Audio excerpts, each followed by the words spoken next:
రైతు సోదరులకు స్వాగతం.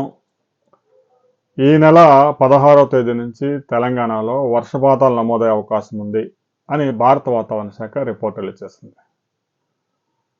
ఆవర్తనం ప్రభావం, ద్రోణి ప్రభావంతో తెలంగాణలోని అనేక జిల్లాల్లో 2 నుంచి 3 సెంటీమీటర్ల వర్షపాతాలు నమోదయ్యే అవకాశం ఉంది. 16, 17, 18, 19 తేదీల్లో తెలంగాణలో పలు ప్రాంతాల్లో ఈదురు గాలులు, వడగళ్లతో కూడిన వర్షాలు పడే అవకాశం ఉందని హైదరాబాద్ వాతావరణ కేంద్రం కూడా ఒక రిపోర్టులు ఇచ్చేసింది.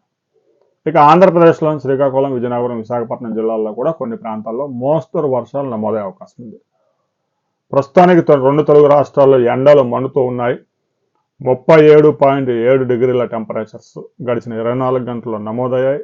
రాబోయే 2-3 రోజులు 40 డిగ్రీల టెంపరేచర్స్ టచ్ అయ్యే అవకాశం ఉంది. 16వ తేదీ నుంచి 2 తెలుగు రాష్ట్రాల్లో కొన్ని ప్రాంతాల్లో చిరుజల్లులు, అక్కడక్కడ భారీ వర్షాలు కూడా నమోదయ్యే అవకాశం ఉంది. దీనికి సంబంధించి ఈరోజు మధ్యాహ్నం 1:30కి ఒక రిపోర్ట్ రాబోతా ఉంది. ఆ తర్వాత మరిన్ని వివరాలతో మరో వీడియోలో మనం కలుసుకుందాం.